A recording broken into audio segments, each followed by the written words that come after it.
Welcome back to the Custom Corner. This is part 3 of my series, AI 3D, from prompt to print. In part 1, we made the easy little ghost. In part 2, we stepped up to the sci-fi tower and command hub. And now for the grand finale, it's time to see if AI can handle a highly detailed Halloween model. And let me tell you, it was quite the ride. But before we get started, quick call out. If you like experiments like this, hit the subscribe button so you don't miss future projects. And while you're at it, drop a comment down below. What would you generate with AI? I'd love to see what ideas you guys come up with. So my first idea was a creepy Gothic castle. I used ChatGPT to generate a few versions of the reference image that I would use with the mesh generators. The images look great, and they would be really good tests of the generators, so I tested out a couple of the AI models, and well, the thumbnails look great until you zoomed in. Then it turned into a melted nightmare of distorted windows and lopsided columns. Printing them, well, yeah, that would have been a disaster. I tried with different mesh generators, I tried with textures on and off, I tried with single view, I tried multi-view, and nothing worked. All the models came out looking like melted candle from the dollar store. I then tried a couple of other ideas. A creepy gate and a crypt. The crypt almost made the cut, but in the end, I thought it was just too simple. Hard difficulty deserves better than some stacked bricks with a door. So I shifted gears, and I went with something more unique, a creepy pumpkin throne. After a couple of iterations, I landed on this design. The orange pumpkin body, black seat cushions, and there. Definitely more detailed, and definitely more interesting. For the mesh, I once again used Tripo, which has been the most consistent AI 3D generator in the series. And honestly, it delivered. The throne came out as a solid, detailed mesh, not just a textured blob.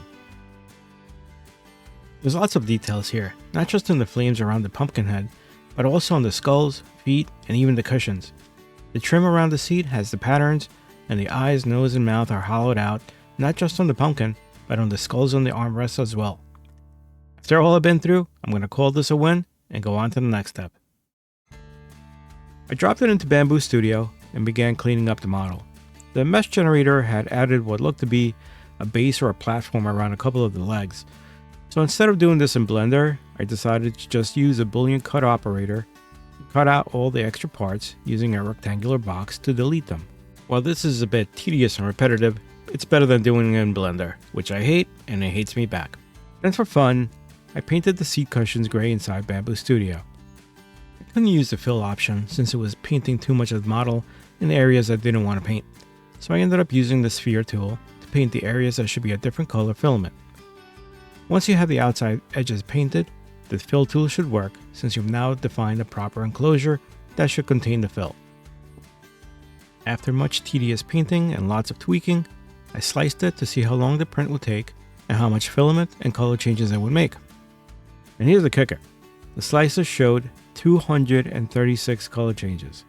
236! That's a lot of wasted filament. So instead of burning through a whole spool, I decided to print a small test version first, which only, yes only, had 93 color changes, which still burns through a lot of plastic. I then adjusted print speed, added supports, and even turned on surface ironing to smooth things out.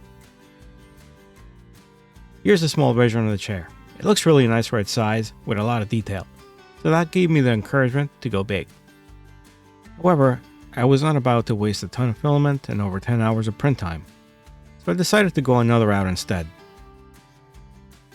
After that test, I printed a couple of large one-color versions with the idea of painting them later. And that's exactly what I did. Now, full disclosure, I am not a painter, and paint markers, definitely not the right tool for the job. But that's what I had, so I made it work. The result is, well, let's call it rough but charming. So, as we watch me make a total disaster out of this print, I'm left pondering. Is AI ready to replace skilled human 3D modelers?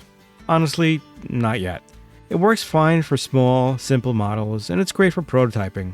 But for production-ready, complex assets, we're not quite there. That said, judging by progress we've seen in just the last year or two, I don't think we're far off. The day when AI can generate detailed, print-ready 3D assets, well, that day is coming sooner than you think. And here are all three versions side by side. the tiny test print, the large one color, and the painted throne. Definitely the most complex model we've done in the series, and it does look pretty good on the shelf. And this wraps up part 3 of AI 3D from prompt to print. Thanks for following along through easy, medium, and hard. If you enjoyed the series, give the video a like, subscribe to the Custom Corner, and drop a comment on what you'd like to see me tackle next. Until then, keep printing and keep experimenting.